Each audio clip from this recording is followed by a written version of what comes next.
Needless to say, I'm surprised at the title of my now last recording to this. I went up the Twin Towers when I was a younger man. Was I in my late 20s, early 30s? And I was in New York, the only time I'd really travelled abroad at that stage, and the first jet plane I'd been on. I'd only been on a joyride in a plane in the past. And yeah, I think it was Freddie Laker, but anyway, it was some cheap airline, which was unusual at the time in England. But I have nothing to do with cost, because the research hospital I was working for, Bethlehem Hospital, Maudsley, in London, I was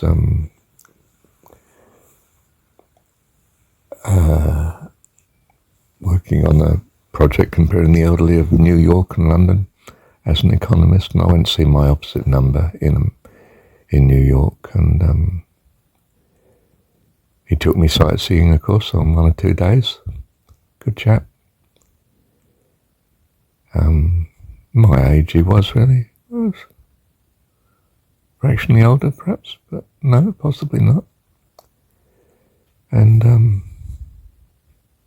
we went up the Twin Tower, one of them. I think it was 110 floors, and what were then high-speed Otis lifts, shifted at 30 miles an hour vertically. You used to go up in 10s. So if you wanted, for argument's sake, if you wanted to get off at floor 63, you'd take a fast lift to floor 60 and go up 3 more. Or you could go up to 70 and go down 7. Get to 63. Yeah. And I was fascinated, and, you know, as you are in one of these massive buildings. And now they are no more. There was another building in its place. It's a strange thing. It's a bit like here, I notice, in New Zealand. We get an earthquake that wipes out the much of the infrastructure of Christchurch on South Island, New Zealand. And the government rebuild on the same spot. You think that's madness. Did we rebuild Pompeii? Nobody'd be so stupid, would they? My casual economist's view is that if you don't rebuild on the site, then the landowners lose the entire value of the site. So, is it that they lean on the government to rebuild on site? Typical sort of cynical economist explanation for things, isn't it? Economics and politics have always been closely allied in the phrase political economy. And I really found political theory more fascinating than economics. And did from the beginning, of course. That's why I was, well, I found I was anyway, so with my current historicity view of things, of myself, so taken with Plato's writings and the Republic and so on, the books. Yes. And the political, economic situation of the world unravels. Twin Towers, 9/11, slips into the past, becomes whatever it becomes, to whatever the future becomes. It's just the history of the school we're in. The experience is that simply part of our schooling. Astonishing. Our past is in our vapor, dissipating, revisited with countless different imaginations. That's getting poetic, isn't it? I like it. I must listen to that again. Thank you, Dad. You see, past history as fact or fiction, historicity, it makes no difference. It's a reality that you've lived somehow.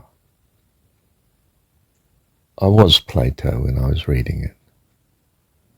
I'd go out into the street afterwards after reading Plato for 3 or 4 hours, and it was as if I was in a strange world. I'd look at the town and the people milling about, and it was both familiar to me and like a dream.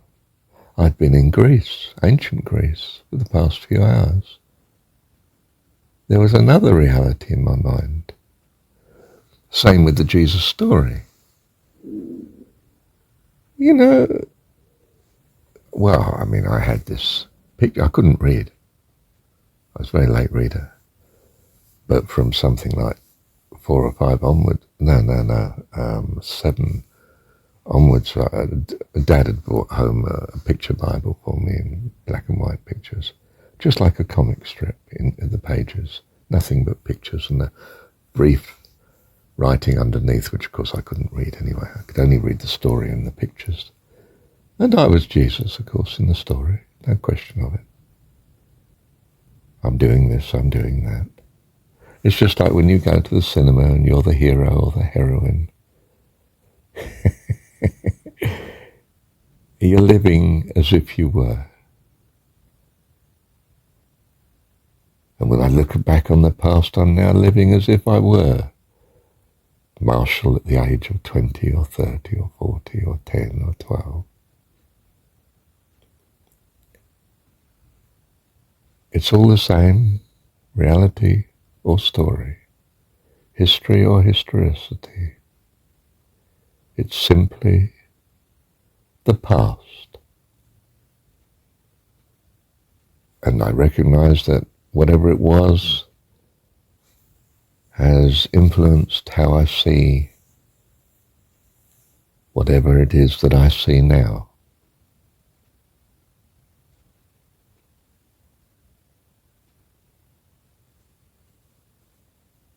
And there's a peace almost.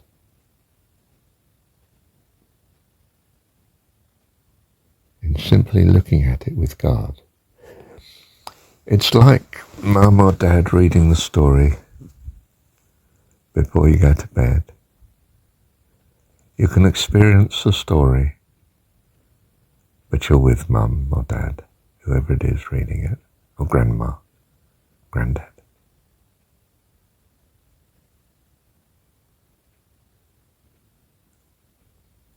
And in a sense, there's a great peace. Although the story itself is of things tumultuous and amazing. But you're in the company that's good. In my case now, our Heavenly Dad.